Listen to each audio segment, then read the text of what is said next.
ఉన్న బంగారాన్ని విడిపించి ఆ రోజు ఆన్లైన్ రేటుకే మేము కొంటాం. Sharma gold company.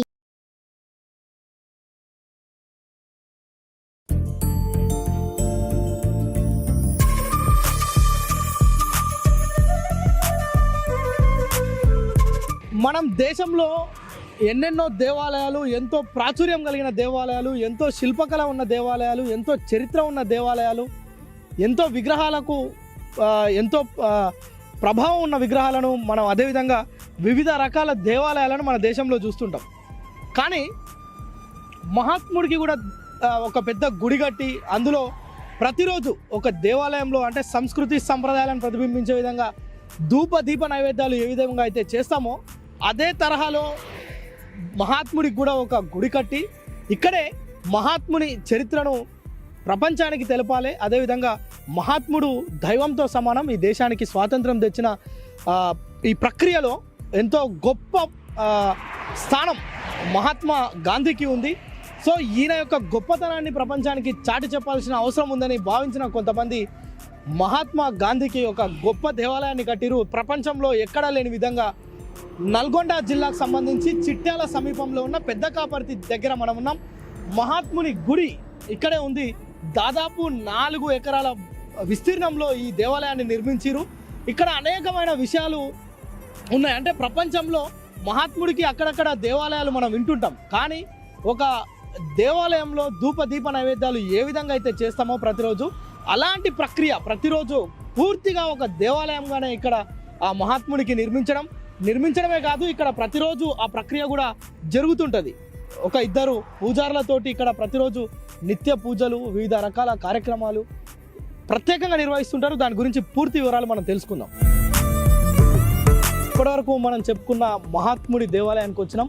పెదకాపర్తి సమీపంలో 1 కిలోమీటర్ దూరంలో జాతీయ రహదారి 65 పైన ఇది అంటే విజయవాడ హైదరాబాద్ ప్రధాన రహదారి పైన ఈ దేవాలయం ఉంది. అయితే దేవాలయానికి వెళ్ళక ముందే మనకు పెద్ద రావి చెట్టు మనకు దర్శనమిస్తుంది. ఈ రావి చెట్టుకు మనం చూడొచ్చు. ఒక్కసారి దాన్ని చూసే ప్రయత్నం చేద్దాం. నిజంగా కూడా అంటే ఒక దేవాలయంలో మనం కోరిన కోరికలు ఏవైతే వాటిని చెట్లకు మనం కట్టి వాటిని పూజిస్తామో అదేవిధంగా ఈ చెట్టుకు కూడా భక్తులందరూ వచ్చి తమ కోరికలను సిద్ధించుకోవాలని చెప్పి, నెరవేర్చుకోవాలని చెప్పి ఆ చెట్టుకు మొత్తం తాయెత్తులు కట్టిన పరిస్థితి మనం చూస్తున్నాం. ఇది ఈ దేవాలయానికి వెళ్తుంటేనే ఒక ప్రత్యేక ఆకర్షణగా ఉంటుంది. పూర్తిగా ఆరెంజ్ కలర్ వాటికి సంబంధించి ఎవరైతే భక్తులు వస్తుంటారో వారి కోరికలకు సంబంధించి చిట్టీలు రాయడం, లేదంటే ఆ బ్యానర్ మీద రాసి ఆ చెట్టుకు కడితే కోరిన కోరికలు నెరవేరుతాయని చెప్పి భక్తుల నమ్మకం.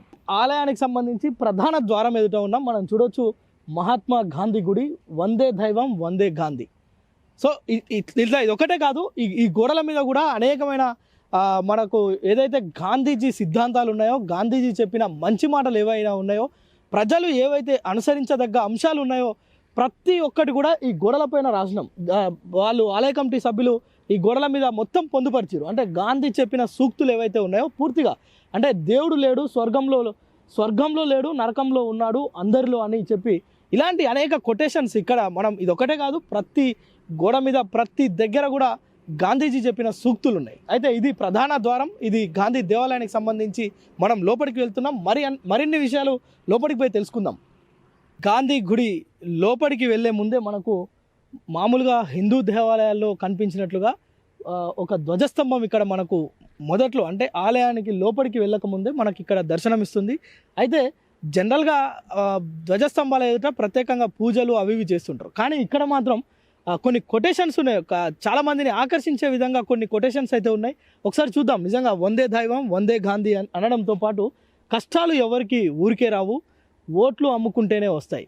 నిజంగా గాంధీ మహాత్ముడు చెప్పినట్లుగా మనకి ఏదైతే హక్కులు ఉన్నాయో ప్రాథమిక హక్కుల్లో మనం ఓటు హక్కు కూడా ఉంది. ఓటు హక్కును అమ్ముకున్న వారికే కష్టాలు వస్తాయి, కష్టాలు ఎవరికి ఊరికే రావు అని చెప్పి ఇక్కడ కొటేషన్స్ ఉన్నాయి. ఇది మనం చూడవచ్చు హిందూ దేవాలయాల్లో ఉన్నట్లుగా పెద్దగా భక్తులకు అందుబాటులో ధ్వజస్తంభం ఉంది. ధ్వజస్తంభం తర్వాత గర్భగుడి, అదేవిధంగా పంచభూతాలకు సంబంధించిన మరొక గుడి, అదేవిధంగా ఫంక్షన్ హాల్, అనేక అంశాలు లోపలికి పోయి తెలుసుకుందాం. గాంధీ మహాత్ముడి దేవాలయానికి రాగానే ఫస్ట్ ఫ్లోర్లో విగ్రహం ఉంటుంది. పైన దేవాలయం మొత్తం గర్భగుడి పూర్తిగా పైన ఉంటుంది. కానీ గ్రౌండ్ ఫ్లోర్లో మనకు ధ్యాన మందిరం ఉంటుంది. భక్తులకు వచ్చే ఎవరైతే భక్తులు ఉంటారో వారు ప్రశాంతంగా కొంత సమయం గడుపుకోవచ్చు. ఇక్కడ ఈ ధ్యాన మందిరంలో కూర్చొని ధ్యానం చేసుకోవచ్చు.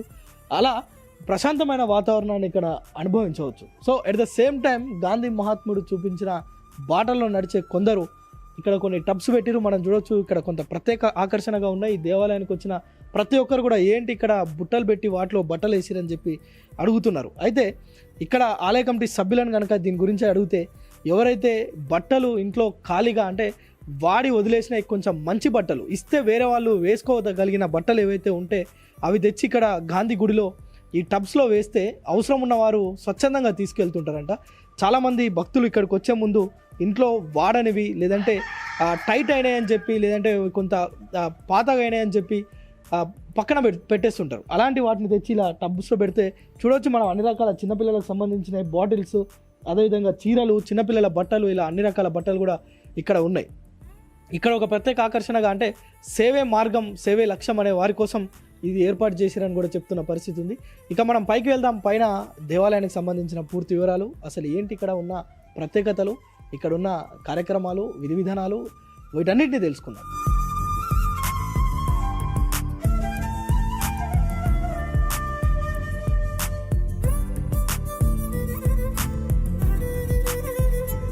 అయితే ఈ గాంధీ దేవాలయం 4 ఎకరాల ప్రాంగణంలో ఎంతో సువిశాలంగా, చూస్తానికి ఎంతో ప్రశాంతమైన వాతావరణం ఇక్కడ ఈ దేవాలయంలో కొలువై ఉంది. మనం ఈ దేవాలయానికి రాగానే పచ్చని చెట్లు, మామిడి తోటలు, అదేవిధంగా పెద్ద పెద్ద వివిధ రకాల ప్రాంతాల నుంచి తెచ్చిన మొక్కలు, చెట్లు, వృక్షాలు ఇక్కడ ఉన్నాయి. వీటితో పాటు ఎక్కడ చూసినా ఇలాంటి కొటేషన్లు, సారా చుక్క వద్దు సిరా చుక్క ముద్దు. అంటే మనము ఏదైతే ఓటుకు సంబంధించి ఓట్ల పైన కూడా అవేర్నెస్ కల్పించే విధంగా, అంటే ఓటును అమ్ముకోవద్దు, ఓటు అమ్ముకుంటే కష్టాలు వస్తాయి, అదేవిధంగా సారా వద్దు సిరానే ముద్దు, ఏదైతే మనం ఓటు హక్కును వినియోగించుకోవాలని చెప్పి ఇలాంటి అనేక కొటేషన్స్ ఇక్కడ ఉన్నాయి. అయితే వివిధ ప్రాంతాల నుంచి తెచ్చిన విగ్రహాలు కావచ్చు, ఇక్కడ ఉన్న మట్టి, అదే పుణ్యక్షేత్రాలకు సంబంధించిన మట్టి కూడా ఇక్కడ ప్రత్యేకంగా భద్రపరిచిరు. ఇక్కడ వచ్చే భక్తులకు అంటే తిరుమల తిరుపతి దేవస్థానం, కంచి కామాక్షి దేవస్థానం, ఇలా వివిధ ఏవైతే పుణ్యక్షేత్రాలు ఉన్నాయో అక్కడి నుంచి కూడా ఇక్కడికి మట్టి తెచ్చి ఆ యొక్క దానికి సంబంధించిన చరిత్రను కూడా ఇక్కడ పొందుపరచడం జరిగింది. అయితే మనం ఇక్కడికి వచ్చే ప్రతి ఒక్క భక్తులు కూడా ప్రతి దేవాలయంలో నందీశ్వరుడు ఉంటాడు. నందీశ్వరుని చెవుల పైనుంచి మనం దర్శనాలు చేసుకుంటాం నార్మల్గా ఏదైనా హిందూ దేవాలయాలకు వెళ్తే. కానీ గాంధీ గుడిలో ప్రత్యేకంగా ఇక్కడ ధర్మచక్రం ఉంటుంది. ఈ ధర్మచక్రం నుంచే ఇక్కడ ఏదైతే గాంధీ విగ్రహాన్ని సందర్శించుకొని పూజలు జరుపుతుంటారు. ఒకసారి మనం కూడా ధర్మచక్రం నుంచి దర్శించుకునే ఒకసారి ప్రయత్నం అయితే చేద్దాం.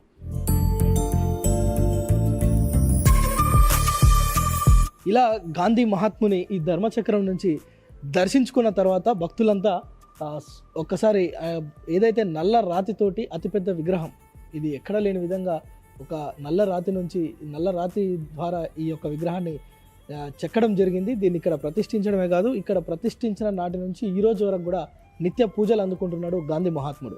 అయితే ఇక్కడ మరొక ప్రత్యేకత ఉంది. ఈ దేవాలయాన్ని నిర్మిస్తున్నారని చెప్పగానే బుద్ధగయ నుంచి కొంతమంది బౌద్ధ భిక్షువులు, అదేవిధంగా ఆ బుద్ధగయకు సంబంధించిన కొంతమంది బౌద్ధ మతానికి సంబంధించిన వారు కూడా గాంధీజీ దేవాలయంలో తమ జ్ఞాపకంగా ఒక వస్తువు ఇక్కడ ఉండాలని చెప్పి ఒక ప్రత్యేకమైన పాత్రను వారు అందించడం జరిగింది. అయితే జనరల్గా ఏదైనా దేవాలయానికి పోయినప్పుడు అక్కడ భక్తులంతా స్వామివారికి ఎవరైతే అక్కడ విగ్రహమూర్తులు ఉంటారో వారికి గంట కొట్టి వారి యొక్క పూజలు నిర్వహిస్తుంటారు. కానీ ఇక్కడ మాత్రం బుద్ధగయ నుంచి తెప్పించిన ఒక ఇత్తడి పాత్ర ఉంది. ఆ ఇత్తడి పాత్రలు 2 ఇక్కడ దేవాలయానికి బహుకరించారు. అయితే ప్రతి ఒక్కరు వచ్చిన భక్తులు దీన్ని ఒకసారి ఇలా మీటితే ఇది ఓంకార నాదం వస్తుంది. దాదాపు అంటే ఇలా మీటిన తర్వాత 3 నిమిషాల పాటు ఈ శబ్దం వస్తుంది. ఆలోపు భక్తులు 3 ప్రదక్షిణలు చేసి మరొకసారి గాంధీ మహాత్ముని దర్శించుకుంటారు. ఇది బుద్ధగయ నుంచి దేవాలయానికి బహుకరించినట్లుగా మనకు తెలుస్తుంది. మనం ముందుగా చెప్పుకున్నట్టుగా ఇక్కడున్న ఈ ప్రత్యేకతలతో పాటు మరొక ప్రత్యేకత, ఈ దేవాలయం చుట్టూ కూడా అంటే వివిధ ప్రాంతాల నుంచి పుణ్యక్షేత్రాల నుంచి తెచ్చిన మట్టి, ఆ మట్టికి ఉండే విశిష్టత, అది ఎక్కడి నుంచి తెచ్చిరు, అక్కడున్న ప్రత్యేకత ఏంటి అనే వివరిస్తూ ఇక్కడ అనేక అంశాలు ఈ గోడలపైన మనకు దర్శనం ఇస్తుంటాయి. ఇక్కడ ప్రత్యేకంగా ప్రజలను ఆకర్షించే ఒక గొప్ప విషయం ఇది. ఇక్కడ మనం చూడవచ్చు సబర్మతి ఈ దేవాలయానికి సంబంధించి ఈ ఫోటో, అదేవిధంగా దానికి సంబంధించిన మట్టి, అక్కడి నుంచి తెచ్చిన మట్టి, అదేవిధంగా కీర్తి మందిర్ అని చెప్పి ఆ దేవాలయానికి సంబంధించిన ఒక ఫోటో, అదేవిధంగా అక్కడి నుంచి స్వీకరించిన మట్టి, ఇలా దేవాలయం చుట్టూ కూడా విశిష్టంగా ఏ ఏ ప్రాంతాల నుంచి ఏ మట్టి తెచ్చారో ఎలాంటి చరిత్రకు సంబంధించిన ఆనవాళ్ళు ఇక్కడ భక్తులకు అందుబాటులో ఉంచారు.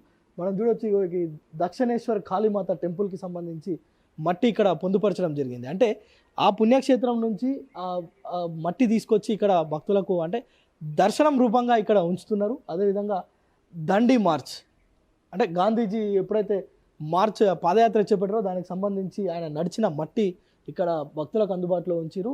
ఇట్లా అంటే హరిద్వార్కి సంబంధించిన టెంపుల్, అదేవిధంగా దానికి సంబంధించిన మట్టి, రిషికేష్ దానికి సంబంధించిన ఇక్కడ మట్టి, అదేవిధంగా కేదార్నాథ్, మనం కేదార్నాథ్ అంటుంటాం, అందరం అక్కడికి పోలేం, కానీ అక్కడ దానికి సంబంధించిన మట్టిని ఇక్కడ ఆ దేవాలయానికి సంబంధించిన చరిత్ర, అదేవిధంగా మట్టిని ఇక్కడ పొందుపరచడం చూస్తున్నాం.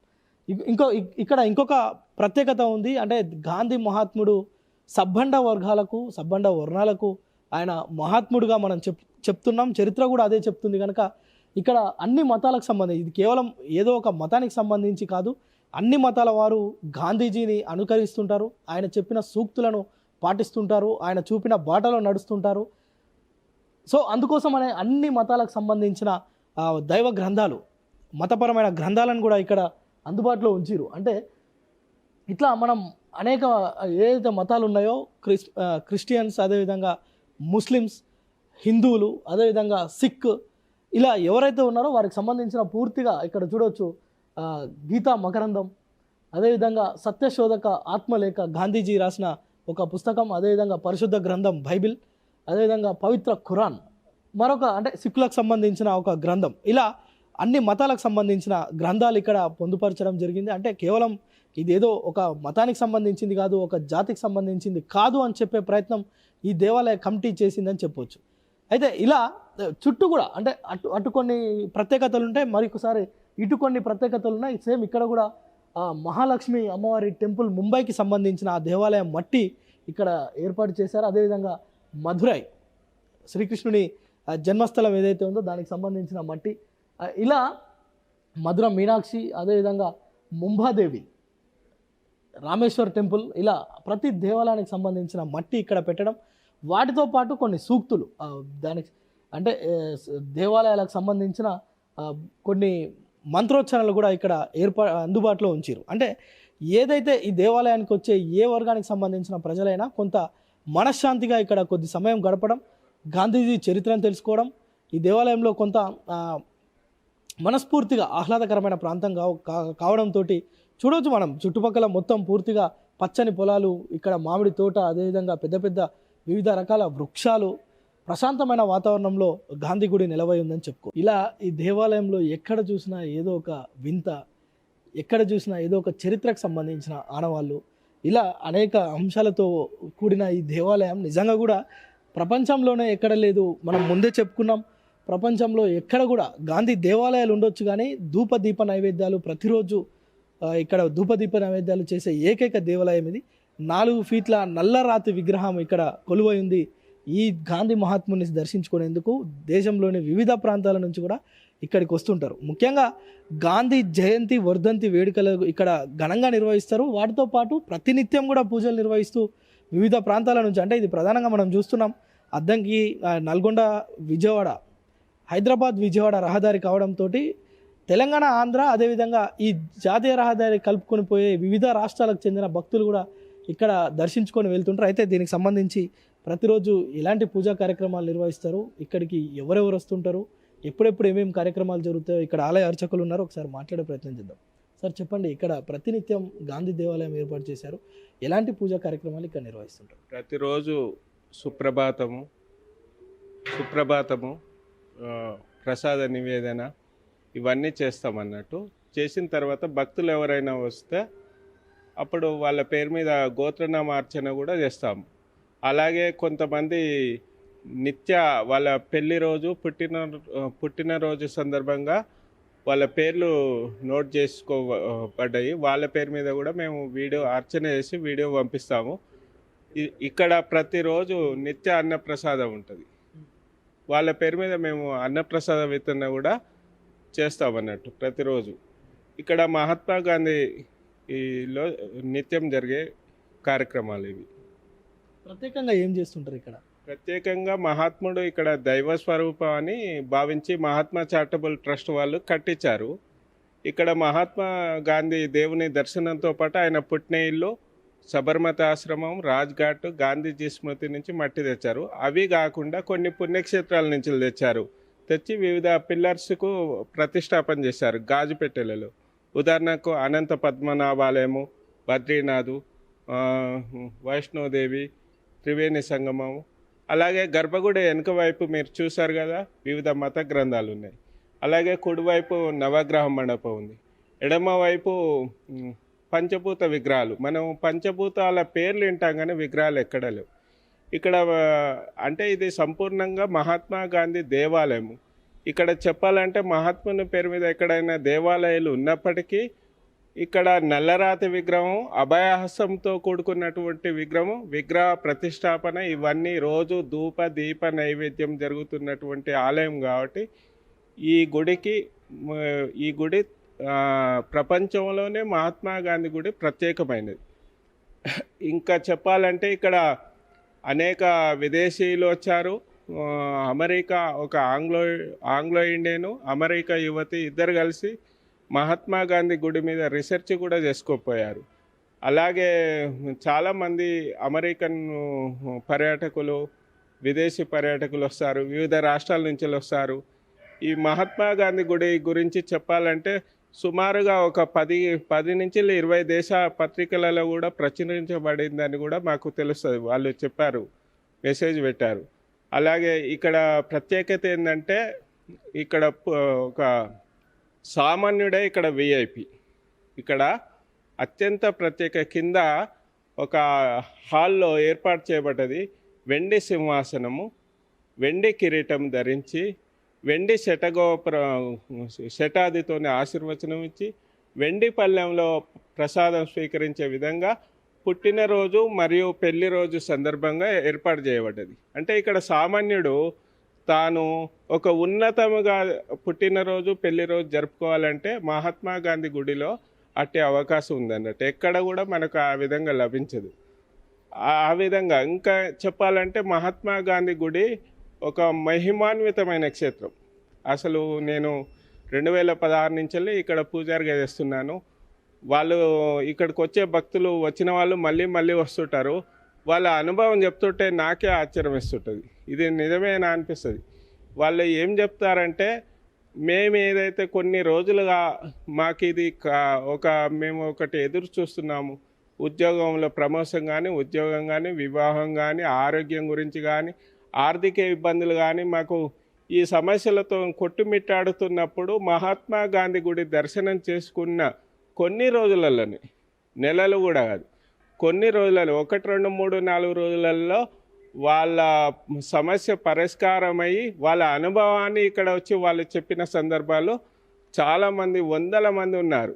అసలు అవి వింటుంటే మాకే ఆశ్చర్యం వేస్తుంది. అంటే మహాత్మా గాంధీ గుడి సామాన్యంగా ఏదో మహాత్ముడు మనం దేవునిగా ఇక్కడ చిత్రించారు చూసిపోవడం కాదు, మహిమాన్వితమైన క్షేత్రాన్ని కూడా మనం ఘంటాపదంగా ఇక్కడ చెప్పొచ్చు. మనం అటువంటి సందర్భాలు కూడా మాకు అనుభవంలోకి వచ్చాయి. అయితే ప్రధానంగా ఈ గుడి కట్టడానికి గల ఉద్దేశం ఏంటి, ఇక్కడ ఉన్న ప్రత్యేకత ఏంటి అసలు? మహాత్మా చారిటబుల్ ట్రస్ట్ నర్సరావుపేట వాళ్ళు కట్టించారండి. వాళ్ళు నర్సరావుపేటలో మహాత్మా చారిటబుల్ ట్రస్ట్ అని పెట్టి చాలా సేవా కార్యక్రమాలు, పేదలకు వివిధ వాళ్ళకు అవసరం కొద్ది నిత్యావసర సరుకులు ఇలా ఇచ్చేది, చదువుకునే స్టూడెంట్స్కు ఫ్రీగా కోచింగ్ ఇవ్వడం, పాలిటెక్నిక్ ఇలా పోటీ పరీక్షలల్లో ఉచితంగా శిక్షణ ఇవ్వడం ఇలాంటివి చేసేవాళ్ళు. అయితే వాళ్ళకు ఒక ఆలోచన వచ్చింది. ఎందుకంటే ఈ భూమి మీదనే మహాత్ములు లాంటి వ్యక్తి ఇంకోరు లేరు.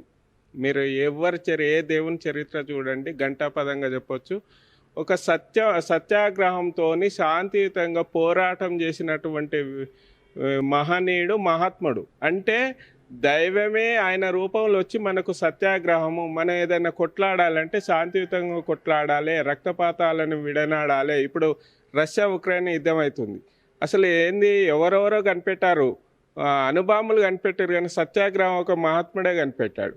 అంటే అది ఆషామాషి ఆయుధం కాదు. అంటే మహాత్ముని రూపంలో భగవంతుడు వచ్చి ఈ విధంగా మీరు శాంతియుతంగా బతకండి అని చెప్పాడు. కాబట్టి ఆయన భగవంతుని స్వరూపమే కాబట్టి మనం భగవంతునిగా కొలవచ్చు అనే ఒక ఆలోచనతోని, ఒక సత్సంకల్పంతో ఈ మహాత్మా గాంధీ గుడి కట్టాలని 2012లో భూమి పూజ చేశారు. 2014లో పూర్తి నిర్మాణం చేశారు. విగ్రహ ప్రతిష్టాపన అన్ని దేవాలయాలు ఏ విధంగా అయితే ప్రతిష్టాపన చేస్తారో వేద మంత్రోచ్చరణతో, వేద పండితులతోని ఈ మహాత్మా గాంధీ గుడి నిర్మాణం చేశారు. ఒక విషయం చెప్పండి, అయితే ఇక్కడ ప్రత్యేకంగా ఏమేం కార్యక్రమాలు చేస్తారు? అంటే సంవత్సరం మొత్తంలో ఇక్కడ ప్రత్యేకంగా నిర్వహించే కార్యక్రమాలు ఏంటి? ఇక్కడ ప్రత్యేకంగా మహాత్మా గాంధీ జయంతి రోజు చేస్తారండి. అలాగే వర్ధంతి కూడా చేస్తారు. అయితే ఇక్కడ మహాత్మా గాంధీ జయంతి రోజు అశేష జనాభాని వస్తుంటారు. ముఖ్యంగా సామాన్య జనమే వస్తారు దేవాలయం సందర్శించడానికి. అక్టోబర్ 2 నాడు మహాత్ముని గుడికి వెళ్ళాలని ప్రత్యేకంగా కుటుంబ సమేతంగా పిల్లలను తీసుకొని మహాత్మా గాంధీ గుడిని చూపించాలనే ఉద్దేశం చుట్టుపక్కల గ్రామాల వాళ్ళు వస్తారు, దూర ప్రాంతాల వాళ్ళు కూడా వస్తారు అన్నట్టు. ఆ రోజు ఈ హైవే పొంటి పోయే వాళ్ళు దాదాపుగా మహాత్మా గాంధీ గుడికి వెళ్ళాలనే ఒక సత్సంకల్పంతో చాలామంది వస్తుంటారు. ఎక్కువ ప్రత్యేకత అక్టోబర్ 2 నాడే ఉంటుంది విశేషం. జయంతి వర్ధంతి వేడుకలకు ఎక్కడెక్కడి నుంచి వస్తుంటారు భక్తులు? చాలా వరకు చుట్టుపక్కల హైదరాబాద్ నుంచి వస్తారు, విజయవాడ, సూర్యాపేట, కోదాడ, మిర్యాలగూడ ఇవన్నీ ప్రాంతాల నుంచి ప్రత్యేకంగా వస్తారు. ఈ మహాత్మా గాంధీ గుడి దర్శనం చేసుకోవాలనే ప్రత్యేకమైన కార్యక్రమంతోనే వస్తారు అన్నట్టు. అంటే వాళ్ళు ఏదో వాళ్ళ ప్రయాణంలో తప్పనిసరిగా ప్రధానమైన కార్యక్రమం మహాత్మా గాంధీ గుడిని దర్శించడానికే కేటాయించుకుంటారు. అయితే మనం ఇంకొక ప్రత్యేకత కూడా చూడొచ్చు. గాంధీ విగ్రహం మీద అంటే ఆ యొక్క స్టేజ్ ఏదైతే ఉందో దాని మీద సర్వ మతాలకు సంబంధించిన సింబల్స్ ఉన్నాయి. అటు ముస్లిమ్స్ది కావచ్చు, బౌద్ధానికి సంబంధించిన కావచ్చు, అదేవిధంగా హిందూ మతానికి సంబంధించింది, అదేవిధంగా క్రిస్టియానిటీకి సంబంధించిన సింబల్స్ ఉన్నాయి ఇక్కడ. వాటితో పాటు వచ్చే భక్తులు కొన్ని మనం ముందుగా చెప్పుకున్నట్టుగా చెట్టుకి ముడుపులు కడుతున్నారు. అయితే ఇప్పుడు మీ చేతిలో ఉంది, దీని ప్రత్యేకత ఏంటి? ఇది మహాత్మా గాంధీ గుడి దర్శనంకి వచ్చిన భక్తులకు మేము ఇచ్చే ముడుపు అన్నట్టు. ఇది బయట మహావృక్షం మర్రి చెట్టు ఉంది. అయితే మనము మహాత్మా గాంధీ గుడి దర్శనం చేసుకున్న తర్వాత వెళ్ళిపోయే ముందు భక్తుడు ఆ మర్రి చెట్టుకు ఒకసారి మహాత్ముని తలుచుకొని ఈ ముడుపు కట్టాలి. దీని ఉద్దేశం ఏంటంటే మహాత్మా గాంధీ గుడికి వెళ్ళాను అనే ఒక సంతృప్తి ఈ ముడుపు కట్టడంతో లభిస్తుంది. కానీ విశేషం ఏంటంటే ఈ ముడుపు కట్టడం వల్ల మేము జీవితంలో మేము చేసే పనులలో మాకు శుభవార్త విన్నామని భక్తులు చాలామంది ఆ విధంగా మాకు చెప్తుంటారు, మాతో పంచుకుంటుంటారు అన్నట్టు. ఇక్కడ విజిటర్ బుక్ ఉంది, వాళ్ళకు జరిగినటువంటి శుభవార్తలు అక్కడ నోట్ చేస్తారు, వాళ్ళ నెంబర్ ఇస్తారు. ఇవన్నీ కూడా మమ్మల్ని చాలామంది విలేకరులు అడిగినప్పుడు ఇవి చెప్పినప్పుడు ఆశ్చర్యపోయినప్పుడు మేము ఆ నెంబర్స్ ఇస్తాం, కాకపోతే వాళ్ళని అడగండి అని. ఇవన్నీ జరుగుతుంటాయి. కానీ మేము ఏం చెప్తామంటే మహాత్మా గాంధీ గుడి దర్శనం అనంతరం మీరు వెళ్ళేటప్పుడు మహావృక్షం మర్రి చెట్టు ఉంది, అక్కడ ఈ ముడుపు కట్టండి, మీకు శాంతి సౌభాగ్యం లభిస్తుంది అని చెప్తాం అన్నట్టు. అంటే మనిషికి కావాల్సింది ఏంది? శాంతి సౌభాగ్యం ఉంటే అన్నీ ఉన్నట్టే. కాబట్టి మహాత్మా గాంధీ గుడి ఒక శాంతి సౌభాగ్యం కలిగించేటువంటి మహనీయుని గుడి. జాతీయ రహదారిపై ఉండడంతో వివిధ ప్రాంతాల నుంచి కూడా ఇక్కడికి భక్తులు వస్తుంటారు. అయితే నిజంగానే కొంతమంది భక్తులు కావచ్చు, కొంతమంది దేవాలయం ఎట్లా ఉందో చూద్దాము, అసలు గాంధీ గుడి అంట ఇది ఇక్కడ ఉన్న విశేషాలు ఏంటి అని తెలుసుకునేందుకు కూడా వస్తుంటారు. మనతో పాటు ఇక్కడికి వచ్చిన కొంతమంది భక్తులు ఉన్నారు, ఒకసారి మాట్లాడే ప్రయత్నం చేద్దాం. సార్ చెప్పండి, ఎక్కడి నుంచి వచ్చారు మీరు? నేను హైదరాబాద్ నుంచి వచ్చానండి. ఈ ప్రత్యేకంగా గాంధీ మందిరం చూడడానికి. తర్వాత గాంధీ అంటే చాలా ఇష్టం నాకు. అహింసా సిద్ధాంతం అనేది ప్రపంచంలో గొప్ప ఆయుధము. ఈ ఆయుధం ద్వారా ప్రపంచంలో చాలామంది చైతన్యవంతులయ్యారు, మంచి మార్గం నడిచారు. ఆ మంచి మార్గం ద్వారా చాలామంది బుద్ధి జ్ఞానం తెచ్చుకునే వాళ్ళు చాలామంది ఉన్నారు. అలాంటి సందర్భంలో చాలాసార్లు ఈ హైవే వెళ్తూ చూశాను, కానీ గుడిని లోపలికి ఎప్పుడు రాలేకపోయాను. కానీ లోపలికి వచ్చిన తర్వాత వాస్తవ పరిస్థితులను అబ్జర్వ్ చేస్తే చాలా ప్రశాంత వాతావరణము కనిపించింది. ఈ లోపలికి వచ్చి లోపల ఉండేవి అన్నీ చూశాను. వివిధ మతాలకు సంబంధించినవి, ప్రాంతాలకు సంబంధించినవి, మనుషుల గురించి, ప్రకృతి గురించి, పంచభూతాల గురించి అద్భుతంగా చెప్పడము ఇక్కడ రాశారు, చూశాను. తర్వాత ఇక్కడ చుట్టుపక్కల ప్రాంతాలే కాకుండా ఇక్కడ ఒక 2 గుట్టల మధ్యన హైవే మధ్యన పచ్చని వాతావరణంలో నిర్మించబడింది. ఇలాంటి నేను చాలా వరకు భారతదేశంలో ఉన్న జిల్లాలన్నీ నోటెడ్ నా నోటికి. తర్వాత ఒక రాష్ట్రంలో ఇప్పుడు బీహార్ గురించి, బీహారే కాకుండా గుజరాత్లో ఎన్ని జిల్లాలు ఉన్నాయి, అక్కడ గాంధీ సబర్మతి నది, తర్వాత రాజ్కోట్, దాని చుట్టూ కొన్ని జిల్లాలు ఉన్నాయి, పోర్బందరు, తర్వాత జునాగఢ్, అమ్రేలి, కచ్చి చాలా పెద్ద జిల్లా. అంటే ఎందుకంటే నాకు భౌగోళిక భారతదేశంలో భూమి ఎంత ఉంది, ప్రపంచ భూమి ఉంది, ఆ అనుభవంతో ఇప్పుడు నాకు మంచి అవకాశం దొరికింది. తర్వాత ముఖ్యంగా ఏంటంటే ఈ సుమన్ టీవీ చాలా అదృష్టం. ఎప్పుడూ అనుకుంటున్నాను మీడియా ద్వారా కొంచెం చెప్పుకుంటే బాగుంటుందేమో అనుకుని మనసులో ఉంది. కానీ నేను ఏదైతే అనుకుంటానో అది నిజంగా నాకు నేను ఒక మిత్రుడు 37 సంవత్సరాల క్రితం చూశాను. కలుద్దాం అంటే మొన్న కలిశాడు. అతను నా ఫ్రెండ్స్ అంతా ఆల్ ఓవర్ ఇండియాలో ఉంటారు. అందులో మొన్న అంటే మనసులో ఏది ఉంటే అది అవుతుంది, కాకపోతే లేటు. ఈరోజు ఇదే సందర్భంగా గాంధీ ప్రపంచవ్యాప్తంగా ఇట్లా పేరు ప్రఖ్యాతులు తెచ్చుకుంటూ I want become a president of India one day అనే it is my ultimate goal అని నేను చెప్పుకుంటున్నాను. ఒక కోరిక, బలమైన కోరిక ఉంది. ఇది తీరదా అని అది కాకపోవచ్చు కానీ నా ప్రయత్నం నేను చేస్తాను. Thank you for all. So ఇది నల్గొండ జిల్లా చిట్యాలకు సమీపంలో ఉన్న పెద్ద కాపర్తిలో ఉన్న మహాత్ముడి దేవాలయం. ఇక్కడ ఉన్న విశేషాలు మనం చెప్పుకున్నాం ముందుగానే. ఇది ప్రపంచంలో ఎక్కడ లేని విధంగా ఈ ప్రాంతంలో దేవాలయం నిర్మించడం, ఈ దేవాలయం చుట్టూ పచ్చని ప్రకృతి, 2 గుట్టలు, అదేవిధంగా పొలాలు, మహావృక్షాలు, తోటలు, వీటన్నిటి మధ్య గాంధీ మహాత్ముడు కొలువై ఉన్న దేవాలయం ఇది. 4 ఎకరాల్లో ఉన్న సువిశాలమైన ప్రాంతంలో ఈ దేవాలయం నిర్మితమై ఉంది. నిజంగా కూడా అంటే ఇక్కడికి వచ్చే భక్తులు కేవలం ఈ జాతీయ రహదారిపై వెళ్తూ వస్తూ చూస్తుంటారు, గాంధీ గుడి అని చూస్తుంటారు, కానీ లోపలికి వస్తేనే ఇక్కడున్న మహత్యం కావచ్చు, ఇక్కడున్న ప్రశాంతత కావచ్చు అనుభవించవచ్చు అని చెప్తున్నారు. ఇది ఈ దేవాలయం యొక్క చరిత్ర. అదేవిధంగా ఈ దేవాలయం ఇంకా రాబో రోజుల్లో మరింత అభివృద్ధి చేసే దిశగా ఆలయ కమిటీ కూడా ఏర్పాట్లు చేస్తుంది. ఇది అక్టోబర్లో అంటే ఏదైతే గాంధీ జయంతి వర్ధంతి కార్యక్రమాలు ఉంటాయో అప్పుడు ఇక్కడికి వివిధ ప్రాంతాల నుంచి కూడా భక్తులు పెద్ద ఎత్తున వందల సంఖ్యలో వచ్చి దర్శించుకోవడం, అదేవిధంగా చుట్టుపక్కల ప్రాంతాల వారు వివాహాలకు, శుభకార్యాలకు సంబంధించి ఈ దేవాలయానికి కనుక ఆహ్వానం ఇస్తే వీరు పట్టు వస్త్రాలను బహుకరించడం, అదేవిధంగా వారిని ఈ గాంధీ మహాత్ముడి పేరు మీద ఆశీర్వచనాలు కూడా ఇస్తున్న పరిస్థితి మనం చూస్తాం. నిజంగానే పంచభూతాలు అంటే కేవలం వినడం వరకే చూస్తుంటాం, కానీ వాటికి సంబంధించి ఇక్కడ విగ్రహాలు కూడా ఏర్పాటు చేశారు. ఇక్కడ ఉన్న ప్రత్యేకతల్లో అదొకటి. వివిధ ప్రాంతాల నుంచి, పుణ్యక్షేత్రాల నుంచి ఏదైతే మట్టి ఇక్కడ దర్శనం ఇస్తుందో అదేవిధంగా పంచభూతాలకు సంబంధించిన 5 విగ్రహాలు కూడా ఇక్కడ వెలిసాయి. వాటిని ఇక్కడ ఏర్పాటు చేశారు. వాటితో పాటు గోశాల అదేవిధంగా వివిధ ప్రత్యేకమైన అంశాలు ఇక్కడ నిలవై ఉన్నాయి. సో మొత్తానికి నల్గొండ జిల్లాలో ఉన్న ఈ దేవాలయం ప్రపంచవ్యాప్తంగా కూడా దేశ విదేశాల్లో కూడా ఈ దేవాలయానికి ఎంతో ప్రాముఖ్యత ఉంది. దీనికి సంబంధించి అంతర్జాతీయ స్థాయిలో కూడా పత్రికల్లో ప్రచురమైన సందర్భాలు ఎన్నో ఉన్నాయని చెప్తున్న పరిస్థితి. కెమెరామ్యాన్ సాయితో ప్రేమ్, సుమన్ టీవీ, నల్గొండ.